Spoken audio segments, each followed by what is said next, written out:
kan bli för mycket. Never. Back in Haugesund, on our way to the studio. She's gonna go work. She loves her life.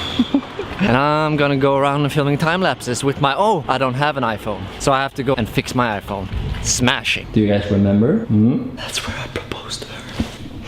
The donut tower.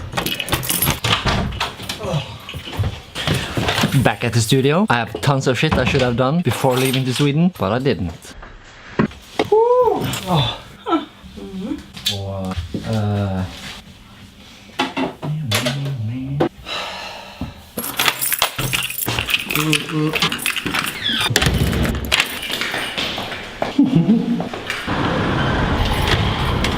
We gotta go and get some coffee now. Yeah, done at the studio. Going back later.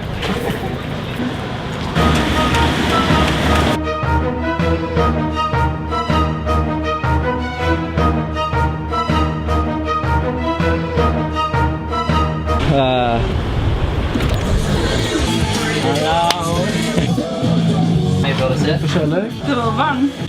Varmt her enn, ja. Kommer du fra Nord-Norge, du? Hvor da? Bjerkvik, at min aldrig vet. Jeg tror ikke det, ja.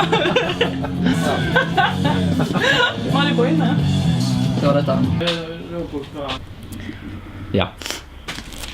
Eller excellent. Vanliga.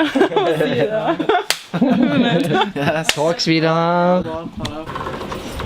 Mandatory visit to Vidar Chabi, always. And now, coffee. If you want to get a cool tattoo. What up, bro? Yeah, bro. Hey, Hej. just wanted to give you some love. Go to Gem at Root Down Tattoo. You know she can hang out as well, Mark. No! Tattoo, tattoo, tattoo. Tattoo, tattoo, tattoo. What time would you want to train on Thursday then? After work? After work? Yeah. Okay. The more people she knows from my gang, the harder it is to leave me. I'll text you on Facebook. Alright, do that. Bye, lover boy. See you, man. Sending you kisses. Hello. Ish. This venue right here was the first skate shop in Haugesund. It was called Gaffel, as in fork when you eat. It was my first skateboarding sponsor. When I was 13, I got 30% off, which was as good as it could get. One of my best memories are from here, down in the basement. Watch skate videos because the people who worked there, they were smart. Us annoying kids, a way to get us out of the store and not bother all the customers, send them down to watch skate movies. Gaffel, we miss you. And one day when I become a millionaire from YouTube, you know what's gonna happen. I'm gonna buy this and we're gonna live there. Office, we're gonna have a studio downstairs and it's gonna be a skate/zine shop, arts and stuff. So you want to stay in Haugesund forever? No, I just wanna own this. And then I'll have people work for me. But we have to build it first. Okay. Och det är varmt. Det är varmt. Det har aldrig varit. Kødder du? She's been in the basement, because that's where I rehearse. But she's never been here, having the best fucking coffee that this town can offer. What a shame. What a shame. Hello. Du har en jävla kaffe alltså.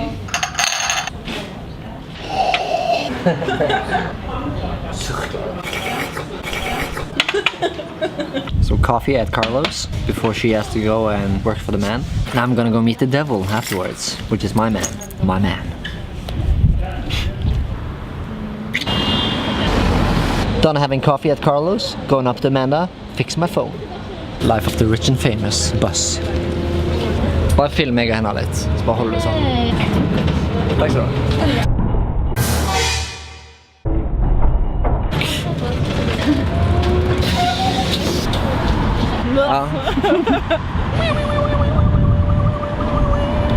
So she's going to work. I'm gonna try and get my phone fixed at this horrific shopping mall. I hate shopping malls. Hopefully get a new phone as soon as possible because I need it for filming, especially when we're going to Utsira in less than a week. I think I'm screwed though. I don't think I'm gonna get a new phone by that time. Jeg bare venter på hva tid du kom til å si det. Super focused. Didn't see what was in.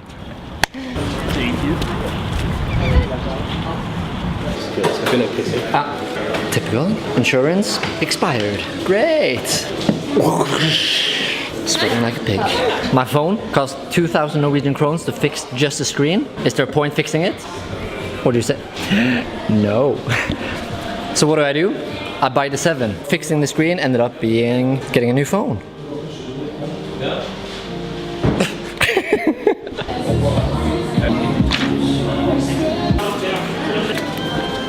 Excuse me, what's your name again? Satan. Jesus. Grattis mye da. Takk. Thank you. So, did it go as planned? No. Bought a new phone, can I afford it? No. Well, apparently I can.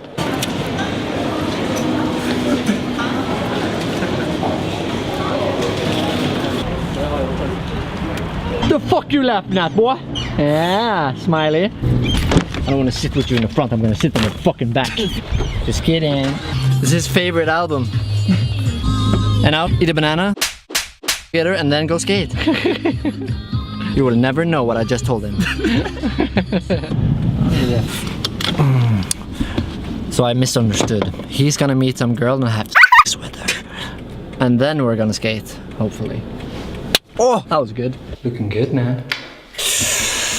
Ended up being a full day at the studio. Work, almost 8:30. Toyne is home 8:30. I'm making food ready for 8:30. Uploading now. No fucking internet. Gotta run home now, make food, upload this episode, and relax. At least super good day at the office. I'm back on track. Yeah.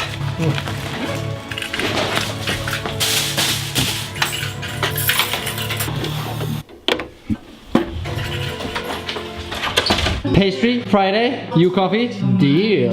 Hell yeah, hell yeah. Sweet. And now we skate. Aww.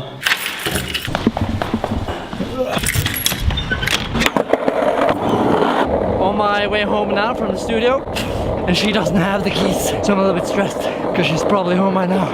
And I'm a fucking disappointment. I was supposed to have dinner ready. Woo! The life of a working man.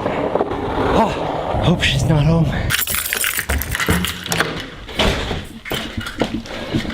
Yes! I'm home before her. Haven't made dinner yet, but at least I'm not disappointing by not being home. Yes!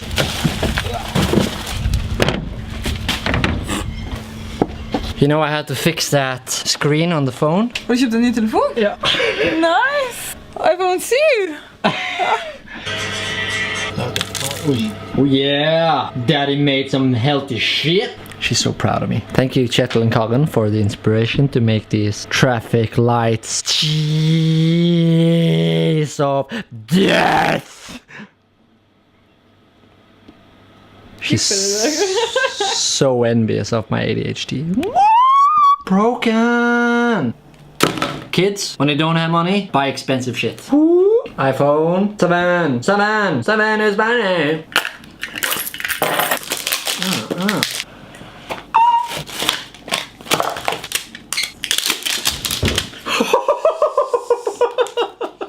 Matte black, iPhone 7. And this time, protection, so I don't drop it like I almost just did. I'm gonna boldly admit, Kjetil, your peppers look a little bit better than mine. Are they beautiful? Tanken så tälla. Let's eat, bitch.